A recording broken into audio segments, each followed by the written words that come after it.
四川重慶地區有一位奇人，一輩子足足活了348歲，自稱生於明朝末年，是張三豐第8代弟子，精通醫術，一生救人無數，靠着自小從道家學習的法術返老還童。重慶奇人枯草青的一生到底有多麼神奇呢？眾所周知，長生不老從古至今都是无數人畢生的追求，強如千古一帝統一6國的秦始皇也不例外，更不要說後世的唐宗宋祖，他們對於長生的追求從未间斷。而古代的民間也流傳着許多修道之人長壽的例子，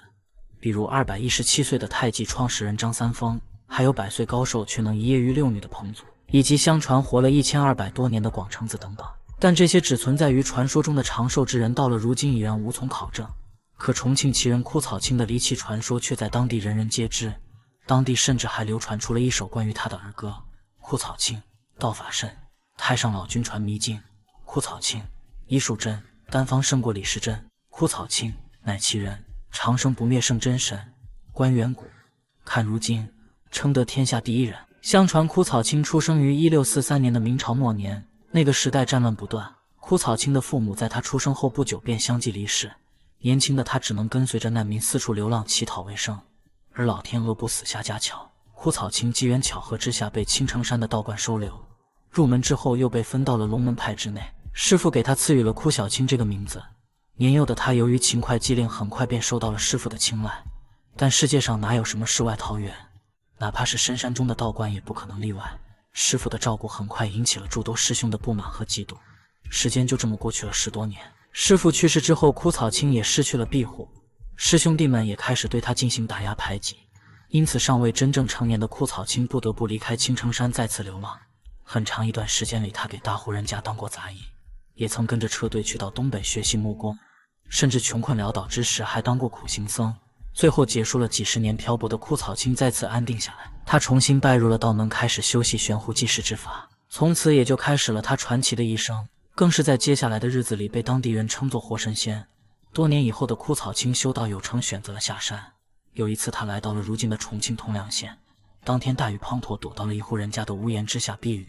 過程中他知曉了男主人身患重病，臥床不起，足足大半年的時間，久治不愈，眼看着就要不行了。而病因則是腳上生了一個大大的膿瘡。隨即枯草青一腳邁進了屋子，從牆角處抓了幾把牆灰，又從隨身攜帶的布袋裡拿出了一些不知名的草藥，沾上從屋檐上滴落的雨水，和在了一起，涂抹到了膿瘡之上。結果等到第二天，那血淋淋的膿瘡便止血了，甚至還有了結疤的跡象。一段時間過後，男主人居然能下地走動了。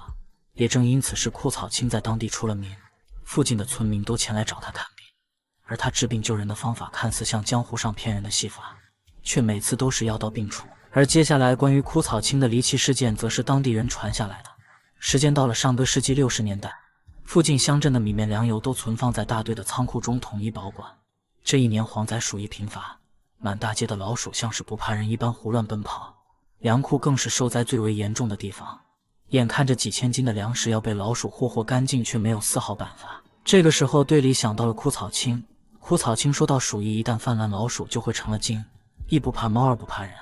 只能用一些奇奇怪怪的方法才行。隨後枯草青拿出一塊木板開始雕刻，時間不長，木板上就出現了一個凶神惡煞的貓。隨後他在上面塗滿了墨汁，然後像蓋章一樣印到了牆上。說來也奇怪，自從有了這些牆上的假貓之後，竟真的起到了作用，嚇得那些老鼠四處亂竄，比真貓都好用。時間來到1990年的3月31日，枯草青迎來了347岁的寿辰。众多当地人都曾經歷過他的壽宴，面色紅潤，肌膚光澤細膩，甚至坐在那裡還能與人侃侃而談。但可惜的是，在1年之後，枯草青便走完了他那傳奇的一生，享年348歲。